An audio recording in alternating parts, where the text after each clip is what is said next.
Tracking the firefight in Northern California, evacuation warnings have been lifted in the Winding Fire in Yuba County.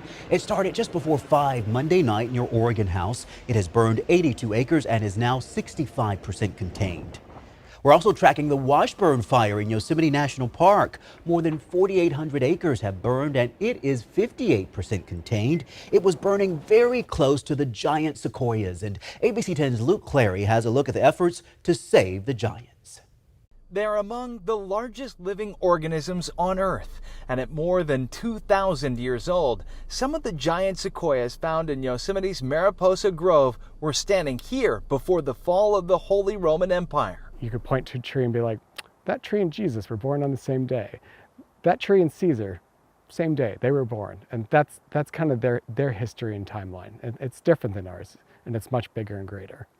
And these are trees that have survived centuries of California wildfires. Absolutely. Yosemite forest ecologist Garrett Dickman has watched sequoia groves across the state burn and die by the thousand over the last 6 years. So that puts us at about nearly 20% of the entire population in just 2 years, versus the previous 2,000, we lost less than 200. A staggering loss. And then the Washburn Fire broke out in Yosemite National Park, threatening one of the most historic groves of these rare and remarkable trees we've tried to protect for the last 150 years. In 1864, President Abraham Lincoln signed legislation protecting the Yosemite Valley and the Mariposa Grove, home to giants like the California tunnel tree.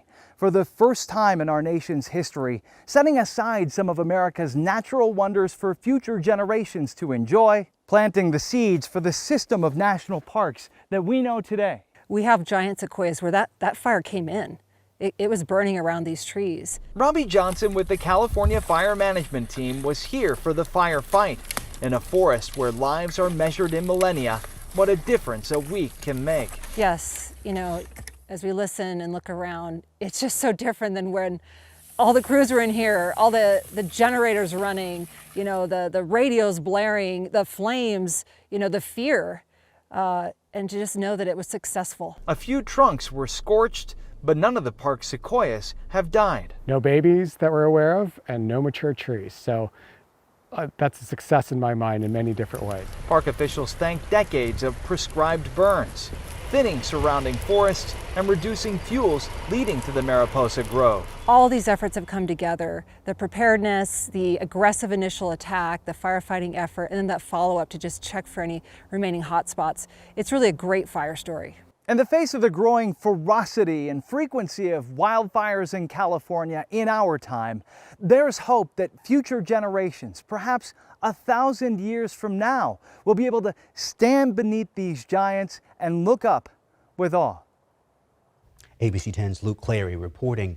There have been no reports of structures lost or firefighter injuries on the Washburn Fire. Park officials say the danger to the sequoias has also passed.